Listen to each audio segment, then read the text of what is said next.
आसन का, स्पीकर साहब का धन्यवाद करना चाहता हूं, क्योंकि ये जो सदन है वो नियम में से तो चलता ही है। हर चर्चा नियमों से बंधी हुई होती है, संविधान से बंधी हुई होती है, परंतु एक मायनों में ये सदन जन चेतना का, जनता की आकांक्षाओं का और जनता की इच्छाओं की प्रवक्ता बनने का भी सदन का दायित्व है।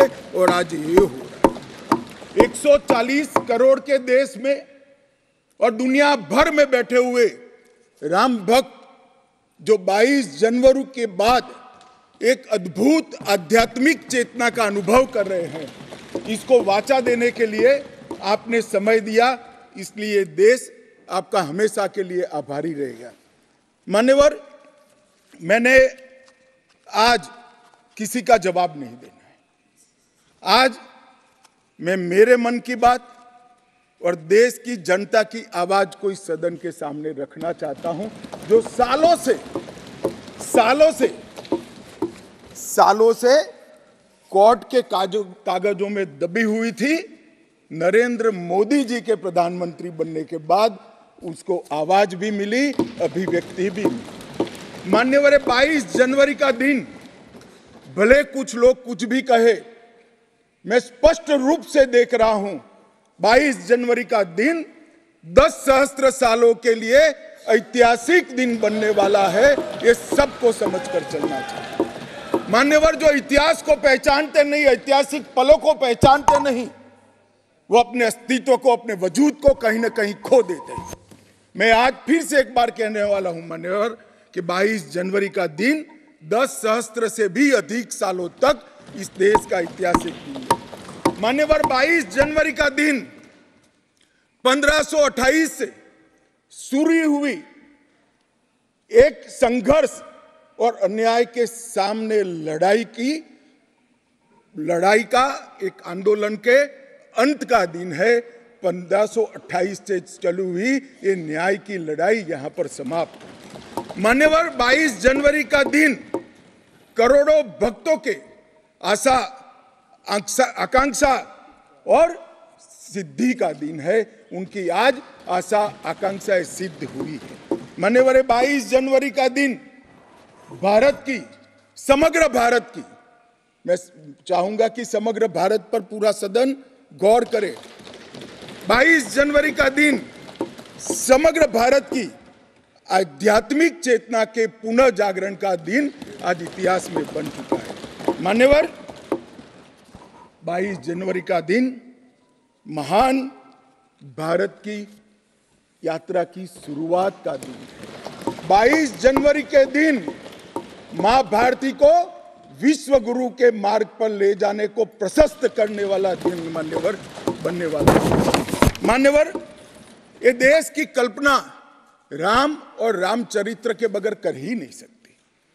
जो इस देश को पहचानना चाहते हैं, जानना चाहते हैं, जीना चाहते हैं, राम और रामचरित मानस के बगैर वो जी ही नहीं सकते। राम का चरित्र और राम ये देश के जनमानस का प्राण है। ये सबको समझना चाहिए, सबको स्वीकारना चाहिए। और इसीलिए मान्यवर, हमारे संविधान की पहली प्रत से लेकर महात्मा गांधी के आदर्श राज्य की कल्पना को राम राज का नाम लिया गया। संविधान में भी राम दरबार को स्थान दिया गया। मान्यवर, जो लोग राम के अलावे भारत की कल्पना करते हैं वो भारत को नहीं जानते, वो हमारे गुलामी के काल का प्रतिनिधित्व करते हैं। मान्यवर, राम व्यक्ति नहीं है, राम प्रतीक है। करोड़ों लोगों का आदर्श जीवन कैसे जीना चाहिए, इसीलिए उनको मर्यादा पुरुषोत्तम किया गया। राम का राज्य किसी एक धर्म, एक संप्रदाय के विशेष के लिए नहीं है। राम का राज्य, आदर्श राज्य कैसा होना चाहिए, इसका प्रतीक न केवल भारत, समग्र दुनिया के देशों के लिए बना हुआ है मान्यवर। और इसलिए मैं मानता हूं कि राम और राम के चरित्र को फिर से प्रस्तावित करने का काम 22 जनवरी को हुआ है, मोदी जी के हाथ से हुआ है। वो इस देश के लिए सौभाग्य का विषय है मान्यवर। हम सब उन सौभाग्यशाली लोगों में से हैं जो 1528 वहां पर राम मंदिर देखना चाहते हैं। पीढ़ियां चली गई, हजारों लोग, लाखों लोग शहीद हुए, संघर्ष किए, आंदोलन किए, मगर ये दिन देखना स्वप्न में नहीं आया। आज हम सब बहुत सौभाग्यशाली है कि इस देश को हम देख सकते हैं। मान्यवर, भारत की संस्कृति और रामायण को अलग कर कर देखा ही नहीं जा सकता। कई भाषाओं में, कई प्रदेशों में और कई प्रकार के धर्मों में भी रामायण का जिक्र, रामायण का अनुवाद, रामायण से बनी परंपराएं और रामायण को अपने राष्ट्रीय चेतना का एक आधार बनाने का काम हुआ है। कई सारे रामायणों का उल्लेख है। संस्कृत में वाल्मीकि रामायण, आध्यात्म रामायण, आनंद रामायण, अवधी में रामचरितमानस, ओडिया में 13 प्रकार के रामायण, तेलुगु में रंगनाथ रामायण, रघुनाथ रामायण, कन्नड़ में कुमुदेंदु रामायण, तोरवे रामायण, बतलेश्वर रामायण, असमिया में कथा रामायण, सप्तकांड रामायण, और शंकरदेव ने भी वरगीत के अंदर रामायण का वर्णन किया। बंगला में भी रामायण मिलेगा, कश्मीर में भी राम अवतार चरित मिलेगा, बौद्ध परंपराओं में भी हनुमान जातक में रामायण का जिक्र मिलेगा, मैथिली में भी रामायण है, पंजाबी में गोविंद रामायण है।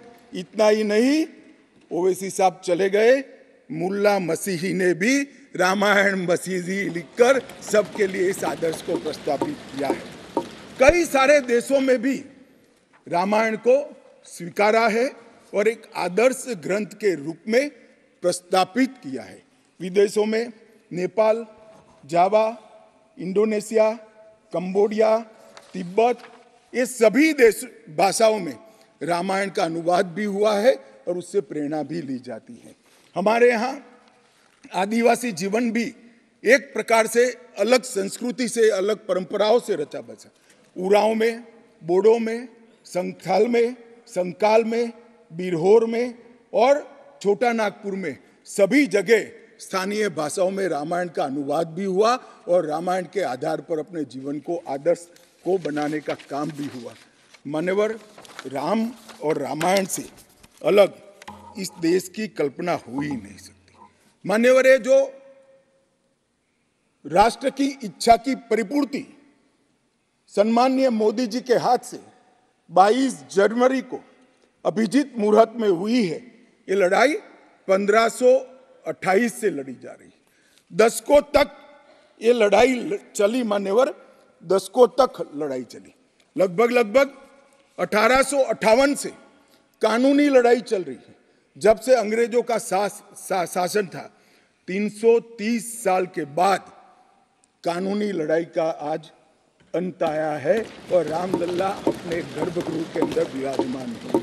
मान्यवर, 330 साल के बाद और 1528 से एक लंबा जो आंदोलन चला, उसकी समाप्ति हुई है और देश की आध्यात्मिक चेतना की जागृति हुई है। मान्यवर, मैं इतना ही कहना चाहता हूं, ये आंदोलन से अनभिज्ञ होकर कोई इस देश के इतिहास को पढ़ ही नहीं सकता। आज से नहीं, 1528 से हर पीढ़ी ने इस आंदोलन को किसी न किसी स्वरूप से वाचा दी और ये मामला लंबे समय तक अटका रहा, भटका रहा, लटकता रहा। आज मोदी जी के समय में ही इसको परवान चढ़ना था, इस स्वप्न को सिद्ध होना था और आज देश स्वप्न सिद्ध होता हुआ दिखा है। मान्यवर, राम जन्मभूमि का जो इतिहास है ये बहुत लंबा है। अनेक राजाओं, संतों, निहंगों, अलग अलग संगठनों और कानून विशेषज्ञों ने ये लड़ाई में योगदान दिया है। मैं आज ये 1528 से 22 जनवरी 2024 तक की संपूर्ण कानूनी और युद्धों की और आंदोलनों की लड़ाई को, ये सभी योद्धाओं को बहुत विनम्रता से स्मरण करना चाहता हूं और उनकी लड़ाई जब आज समाप्त हुई है तब मुझे विश्वास है मान्यवर, वो जहां भी होंगे बड़ी आनंद की अनुभूति करते होंगे, अपनी श्रद्धा को चरितार्थ करने की अनुभूति करते होंगे। गिलहरी के समान कई लोगों ने अपना योगदान दिया और मान्यवर, ये राम सेतु जो बनना था 1528 से 22 जनवरी 2024 तक का इस सेतु का भूमि पूजन भी नरेंद्र मोदी जी ने किया और प्राण प्रतिष्ठा भी नरेंद्र मोदी जी किया। मान्यवर, 1990 में जब ये आंदोलन ने गति पकड़ी, उसके पहले से ही भारतीय जनता पार्टी का ये देश की जनता को वादा था। हमने पालमपुर कार्यकारिणी के अंदर हमने एक प्रस्ताव पारित कर कहा था कि राम मंदिर का निर्माण, इसको कोई एक धर्म के साथ नहीं जोड़ना चाहिए। ये देश की चेतना की पुनर्जागृति का आंदोलन है। इसलिए हम राम जन्मभूमि को मुक्त कराकर, कानूनी रूप से मुक्त कराकर वहां पर राम मंदिर की स्थापना करेंगे। अब इस देश में प्रॉब्लम क्या है साहब? जब चुनाव में घोषणा पत्र में लेते हैं तो कहते हैं चुनाव में वोट प्राप्त करने के लिए लिया, चुनावी वादा है। ये भाजपा ऐसे ही वादे करती है। 370 हो, राम जन्मभूमि हो, यूनिफॉर्म सिविल कोड हो, ट्रिपल तलाक समाप्त करना हो। अब ये कहते हैं आप ऐसे ही वादे करते हैं और ये वोट प्राप्त करने का जरिया होता है, और जब हम इसको पूरा कर देते हैं तो बड़ी खिलाफत करते हैं। मैं आज भी कहता हूं, भारतीय जनता पार्टी और हमारे नेता नरेंद्र मोदी जी मान्यवर जो बोलते हैं, जो कहते हैं, वो करते हैं। हमारी पार्टी का चरित्र है और ये कोई छिपी हुई बात नहीं है। किस चीज का आक्रोश? हम 1986 से कह रहे हैं कि हमारा भव्य राम मंदिर बनना चाहिए, संवैधानिक तरीके से बने। कुछ लोगों ने यहां पर और बाहर मीडिया के सामने प्रतिक्रिया व्यक्त की, वो कानून की दुहाई देते हैं। मैं उनको पूछना चाहता हूं कि मान्यवर, क्या सुप्रीम कोर्ट की 5 जजों की खंडपीठ के जजमेंट से आप वास्ता रखते हो या नहीं रखते हो? भारत के संविधान से वास्ता रखते हो या नहीं रखते हो? किसी ने अगर सुप्रीम कोर्ट की अवहेलना कर वहां पर मंदिर बनाया होता तो आप कुछ भी कह सकते थे, मगर जब देश की सर्वोच्च अदालत के 5 जजों की खंडपीठ ने, और जिसकी अध्यक्षता स्वयं चीफ जस्टिस ऑफ इंडिया और आने वाले 4 चीफ जस्टिस कर रहे थे, ऐसी महत्वपूर्ण बेंच ने जब ये निर्णय लिया, तब आप कैसे कन्नी काट सकते हो? मान्यवर, निर्णय पसंद हो तो स्वीकार कर लेना, सुप्रीम कोर्ट का सम्मान करना, और कोई निर्णय पसंद ना आए तो सुप्रीम कोर्ट के भी बड़ा बूढ़ा करना, ये ठीक नहीं है। मान्यवर, सुप्रीम कोर्ट के निर्णय ने आज पूरी दुनिया में भारत के पंथ निरपेक्ष चरित्र को उजागर किया है। दुनिया में एक भी देश ऐसा नहीं है जहां बहुमत समाज ने अपनी आस्था का निर्वहन करने के लिए इतनी लंबी कानूनी लड़ाई लड़ी। हमने राह देखी है, सुप्रीम कोर्ट में लड़ाई लड़ी, और सुप्रीम कोर्ट का जजमेंट आने के बाद वहां पर आज भव्य राम मंदिर बना है। मान्यवर, जो बोल रहे हैं उनको भी सब मालूम है कि क्यों बोल रहे हैं। मैं आज फिर से कहना चाहता हूं, हमारे गुजरात में एक कहावत है, हवन में हड्डी नहीं डालनी चाहिए। पूरा देश जब आनंद में डूबा है, पूरा देश आध्यात्मिक चेतना की जागृति का अनुभव हो रहा है, भैया स्वागत कर लो, साथ में जुड़ जाओ। इसी से देश का भी भला है और सबका भला है। मान्यवर, एक लंबी लड़ाई के बाद स्थगितता में पड़े हुए मामले को नरेंद्र मोदी जी ने एक युग परिवर्तन करने के लिए, जब मोदी जी को देश की जनता ने लंबे समय के बाद और कांग्रेस के बगैर किसी दल ने पहली बार पूर्ण बहुमत के साथ प्रधानमंत्री बनाना, तब से ये लड़ाई शुरू हुई। मान्यवर, 14 से 19 तक राम जन्मभूमि मंदिर की लड़ाई चली, उसका ट्रांसलेशन हुआ, सालों लगे, लाखों पेज का अनुवाद हुआ, अनुवाद होकर कोर्ट के सामने गया, बीच में चुनाव आ गया, कोर्ट ने माना कि चुनाव के वक्त फैसला देंगे तो इसको शायद अलग दृष्टि से देखा जाएगा, कोई बात नहीं। चुनाव के बाद फिर से मोदी जी आ गए और फिर केस चला, और अंततोगत्वा जब कोर्ट ने न्याय किया, तब 5 अगस्त 2019 को मोदी जी ने इसकी नींव रखकर इसकी शुरुआत। मान्यवर, ये जो 20 से 24 की यात्रा है, वो 20 से 24 की यात्रा भी समझनी चाहिए। राम जन्मभूमि का आंदोलन ऐसे ही नहीं चला। इसके साथ हर गांव, हर घर में हर करोड़ों राम भक्त, अनेक संगठन, भारतीय जनता पार्टी, राष्ट्रीय स्वयंसेवक संघ समेत घर घर गए, शिला लेकर गए, पूजा की और वो पत्थर को राम मंदिर की शिला बनाकर अयोध्या तक पहुंचाने का काम। करोड़ों लोगों ने अपनी श्रद्धा, अपनी इच्छा संवैधानिक तरीके से, शांतिपूर्ण तरीके से अयोध्या पहुंचाई और सुप्रीम कोर्ट ने जब जजमेंट दे दिया, निर्णय दे दिया, तब जाकर राम मंदिर के निर्माण की शुरुआत हुई। अडवाणी जी ने सोमनाथ से अयोध्या यात्रा भी की और इसके साथ साथ निहंगों ने शुरू करी हुई लड़ाई, अशोक सिंघल जी जो चरम सीमा पर ले गए थे, अडवाणी जी ने जन जागृति की और मोदी जी ने जन आकांक्षा की पूर्ति कर कर एक आध्यात्मिक चेतना का जागरण कर दिया। मान्यवर, ये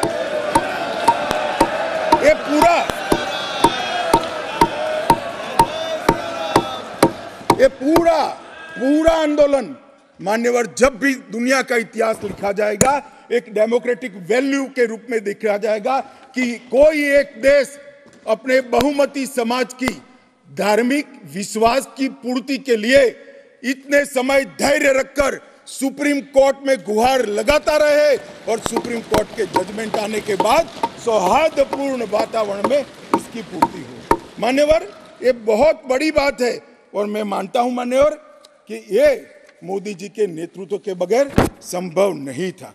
मान्यवर, मैं इतना ही कहना चाहता हूं कि जब राम मंदिर का निर्माण हो रहा था तब, और जब जजमेंट आया तब कई लोग आगास लगा रहे थे, कई लोग अनुमान कर रहे थे इस देश में रक्तपात हो जाएगा, इस देश में दंगे हो जाएंगे, इस देश में धर्म के बीच में बड़े विवाद होंगे।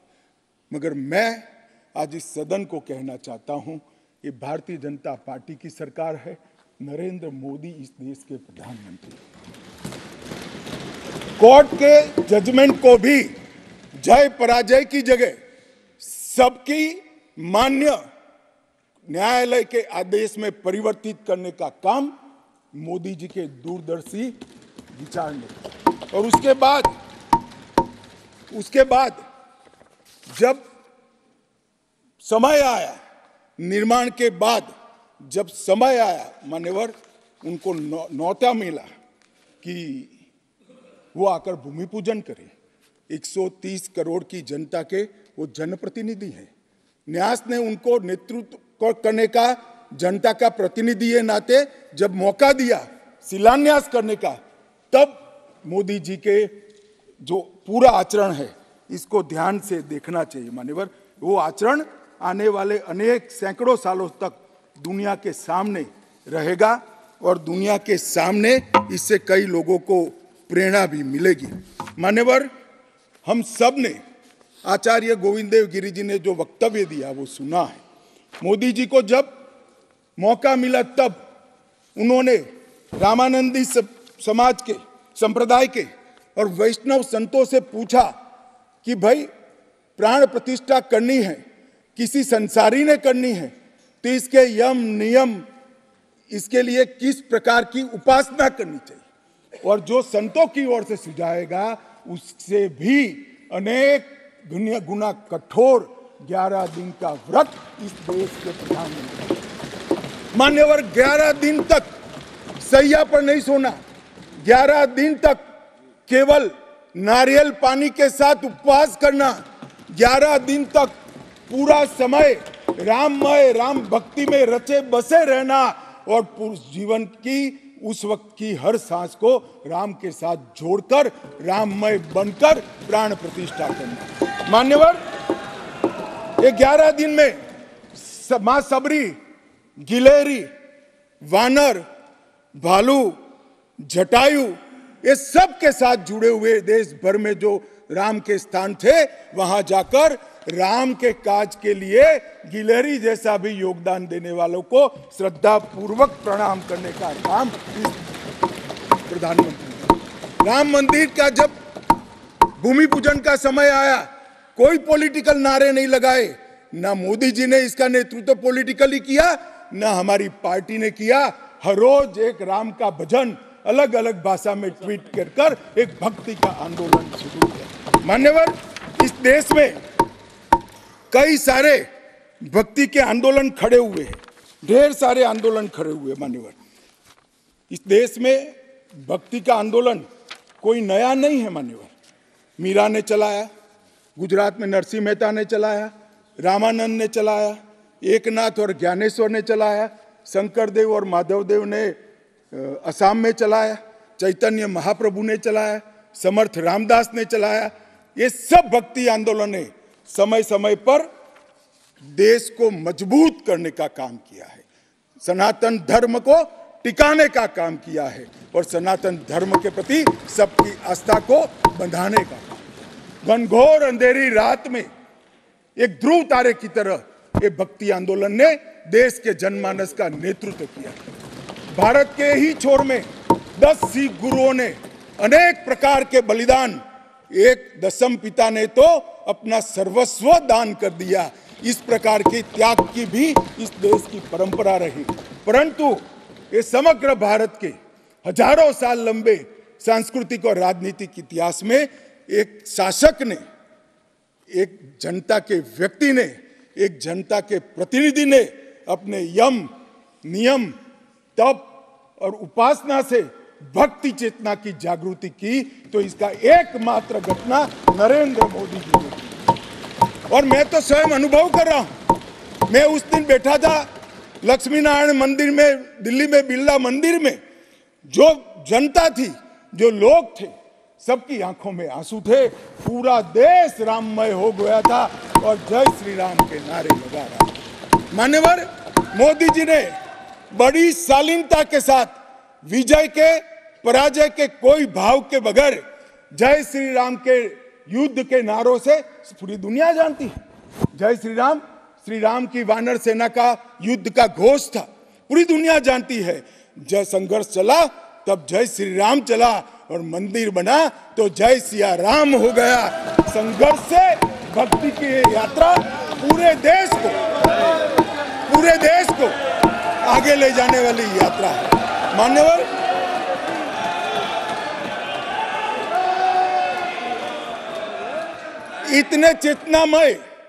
इतने चेतनामय वातावरण के अंदर भी विभाजन की बात करने वाले लोगों से मेरा करबद्ध निवेदन है, समय को पहचानो, एकता के संदेश को स्वीकारो और आगे देखकर चलना शुरू करो। भारत की और हम सब की भलाई है। मान्यवर, ये बहुत बड़ा संदेश मोदी जी ने दिया है। और मैं फिर से एक बात कहना चाहता हूं, जिसने संन्यास्त नहीं लिया है, जो सन्यासी नहीं है, जो किसी पंथ संप्रदाय का उपदेशक नहीं है, ऐसा व्यक्ति, और जो देश का शासक है, प्रधानमंत्री है, प्रधान सेवक है, ऐसा व्यक्ति आध्यात्मिक चेतना, भक्ति की चेतना खड़े ये दुनिया में ऐसी मिसाल शायद ही कहीं नहीं मिली। मान्यवर, मैं ये जरूर कहना चाहता हूं, इस सदन में खड़े होकर गौरव के साथ कहना चाहता हूं कि मोदी जी मेरे नेता है, मेरे पार्टी के नेता है, मेरे पार्टी के प्रमुख नेता है। मान्यवर, मोदी जी ने एक ऐसा नेतृत्व दिया जिसने अनेक समय पर नेतृत्व के गुण क्या होते हैं इसका परिचय देने का काम किया। अच्छे समय में भी किस प्रकार से संयम रखना चाहिए इसका एक उदाहरण स्थापित करने का काम किया। और हर समय पर निर्भयता के साथ संवेदनशील, सजग और जन भावनाओं को समर्पित नेतृत्व कैसा होता है इसका उदाहरण दिया। इनके 10 साल के कालखंड के अंदर अनेक प्रकार के पड़ाव आए हैं। ये भी राम जन्मभूमि के आंदोलन जैसे ही पड़ाव रहे, क्योंकि जो गड्ढा ये खोद कर गए थे, वो गड्ढे को भरकर उसमें महान भारत की इमारत बनाना ये राम मंदिर की यात्रा से कोई कम यात्रा नहीं है। मान्यवर, सबसे पहले मैं कहता हूं कि जो आर्थिक क्षेत्र के अंदर जो बदहाली करी थी, जो पॉलिसी पैरालिसिस वाली गवर्नमेंट थी, सैकड़ों पॉलिसियां बनकर आज 11वें नंबर से 5वें नंबर पर हमारे अर्थतंत्र को ले जाकर एक नीति के आधार पर चलने वाला राज्य, नीति के बनाने वाले नेता कैसा होता है उसका उदाहरण दिया।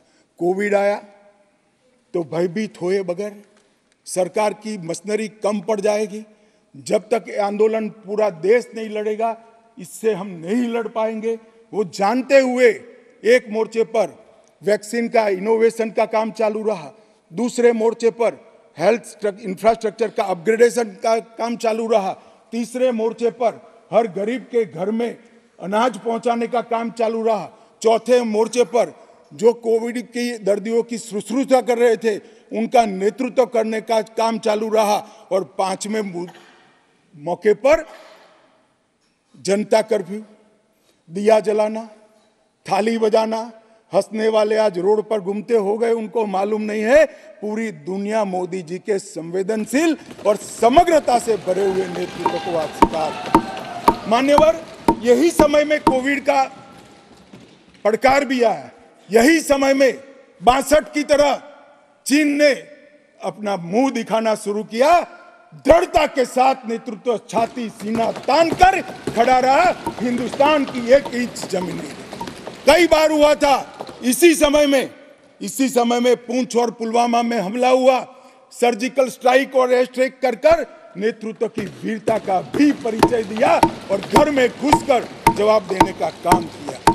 हजारों बच्चों जब परीक्षा के वक्त आत्महत्या करते थे, ट्रेस में आते थे, मनोरोग के शिकार बनने थे, एक पिता की तरह एक प्रजावात्सल नेतृत्व का परिचय देते हुए प्रजा परीक्षा पे चर्चा की भी बात की।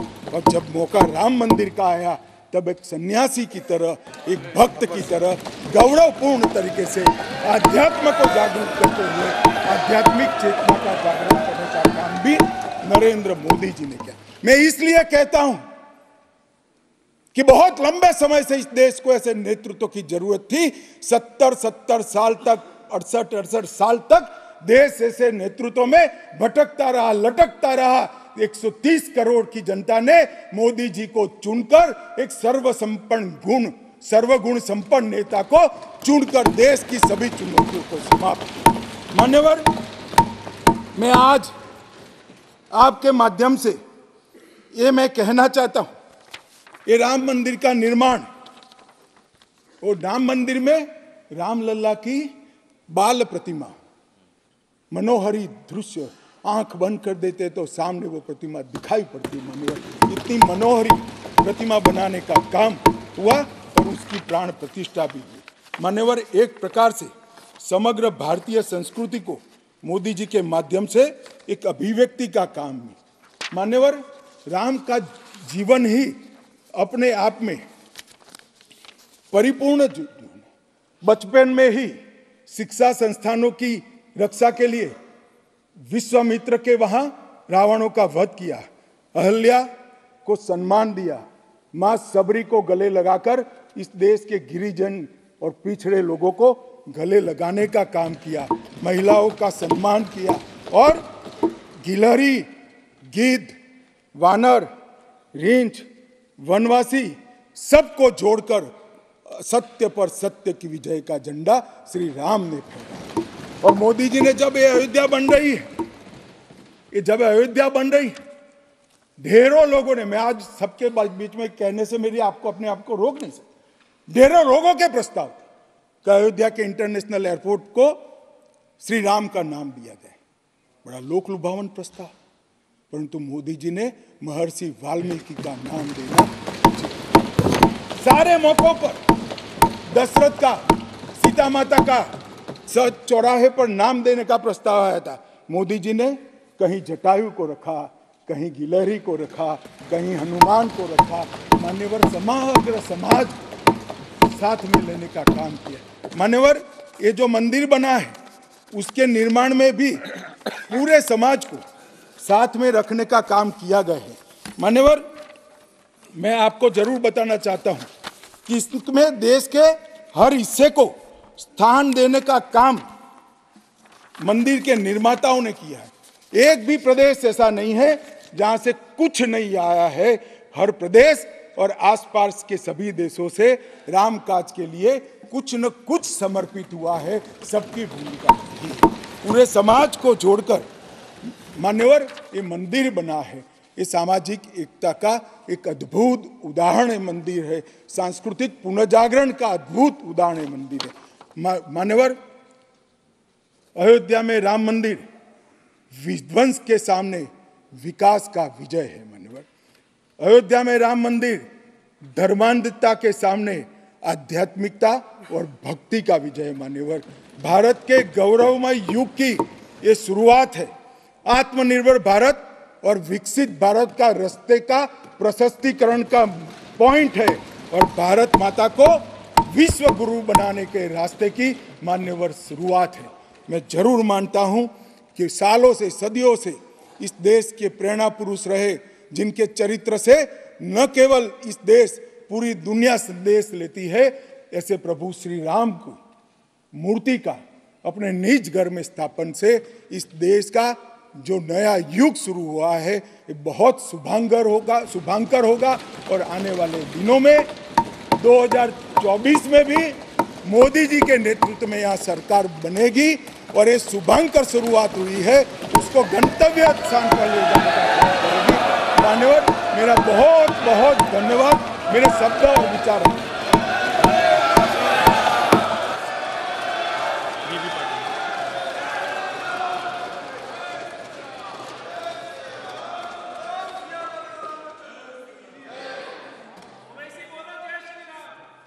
श्री बीबी पाटिल।